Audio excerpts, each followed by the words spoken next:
Hey, I'm Trace Barnett. Welcome to Garden Party. Today we're going to be dividing perennials and propagating houseplants. It's going to save you so much money you'll be able to send me some.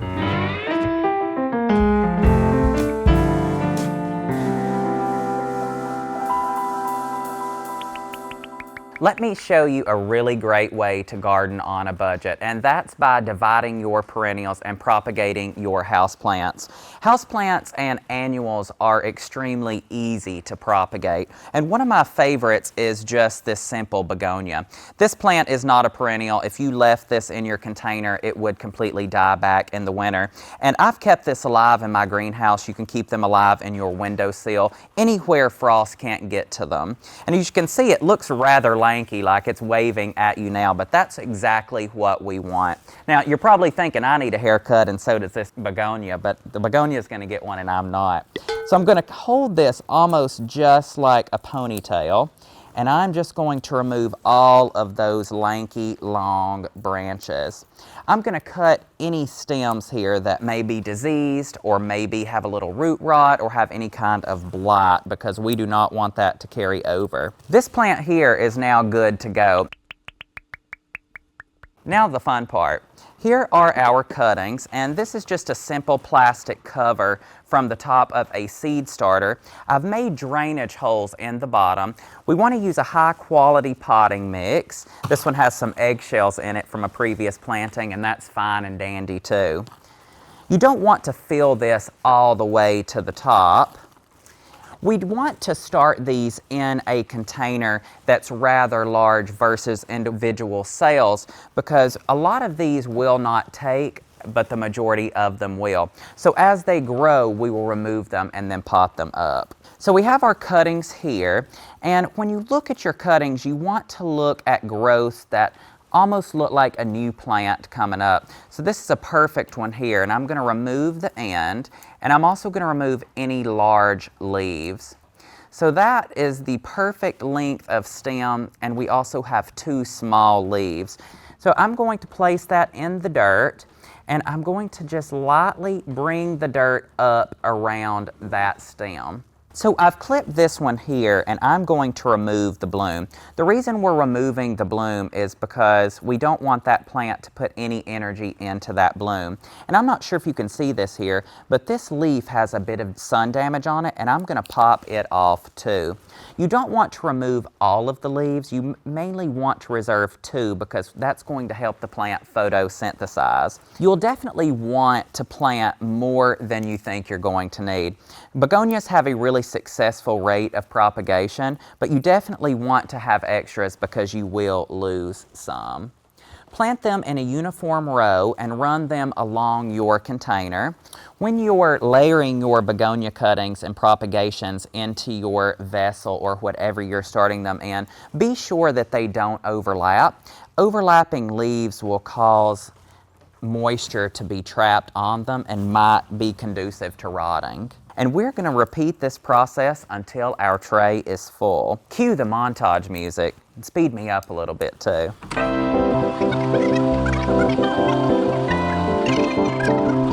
Once you have your tray adequately filled, go ahead and give that a nice drink of water.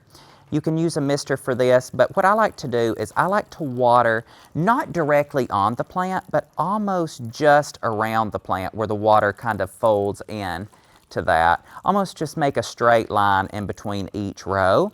Give them a few weeks and just see what happens without moving them or touching them. And when they start to put on new growth, simply check the root system by inserting a toothpick and see how they are. So once your begonias have had sufficient time, simply give it a tug here, and if you feel a little bit of resistance, you have a little bit of a root system there.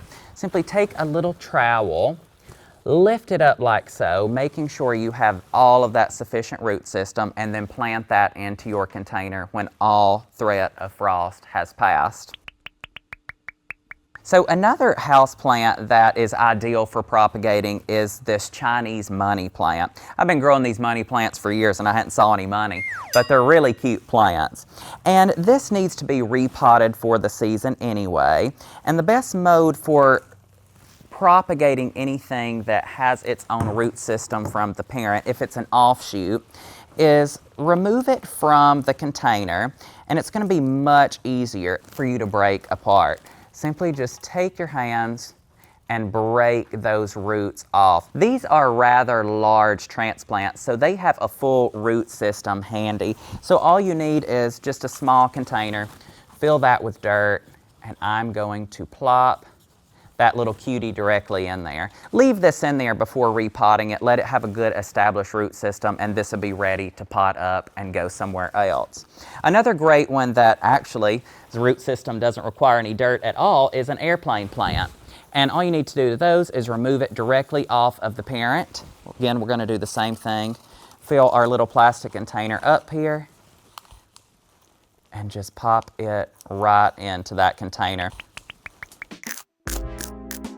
Dividing perennials kind of gives them a renewed sense of life. So it opens up the plant, it allows them to have the space for a good healthy root system, and it also is going to ensure that you have the prettiest and best blooms. While the price may be a little bit steeper than that of annuals, you're going to get years of life from this perennial. When you separate the perennial, it's going to give you tons of plants that you can propagate, move around your garden, plant here, plant there, which is then going to draw your eye around the garden. So now let's get to the fun stuff, dividing perennials. Some perennials to consider dividing would be irises, which is a good classic and staple in any garden. Irises are rhizomes that grow almost all over each other. These have needed to be divided for quite some time. As you can see, the plants themselves are just very small and they're not very healthy. The root systems are for the most part exposed.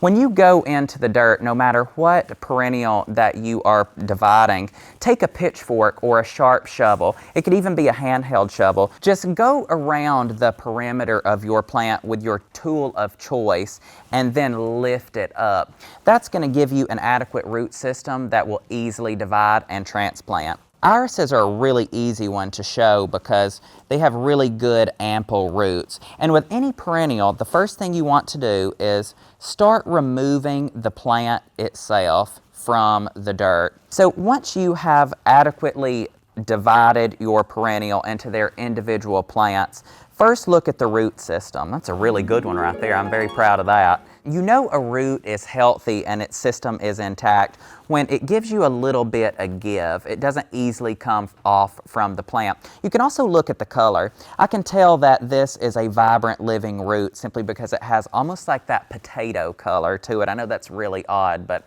that's the color you're looking for. If the roots have any kind of mushy spots when you give them a little bit of a tug, like this one, and it's also a little brown, simply just use your garden scissors, that's another dead root there, and remove that. Follow this process through each bit of the plant, and if you have some of the root that is still on there that may be a little less than desirable, it's not going to hurt a thing. You'll want to place this in the ground the very day that you divide it, so I would put this in the ground almost immediately. If you're not going to put that into the ground immediately, then you can take a plastic container that allows for some growth. Probably a doubling in growth is what we're looking for here. And make a little well in your dirt or in your container. Make sure it can accommodate all of the root system here. This one may be a stretch, but we're going to make it work.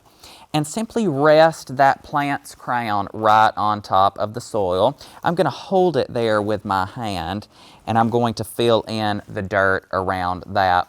It's really important when you are dividing perennials and also replanting them that you don't bury the crown too deep. And the crown of the plant is where the plant meets the root system here. If the crown was buried too deep, so you planted it here, then it would cause the plant to rot, and we do not want our perennials to rot. Some other great options for dividing perennials would be coneflower, black-eyed Susans, anything that grows in large clumps. Have any questions? Drop us a line in the comments section. Let us know what's growing in your garden, what you're dividing, what you're propagating, what you might want to propagate. Happy propagating from my garden to yours.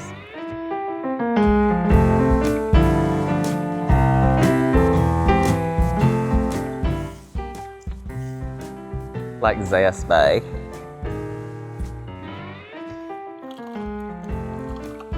Some other houseplants you might want to consider propagating would be ferns.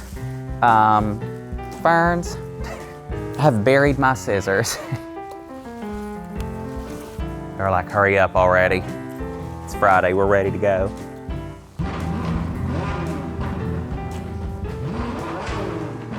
I just can't anymore with the vehicles. I want a stagecoach.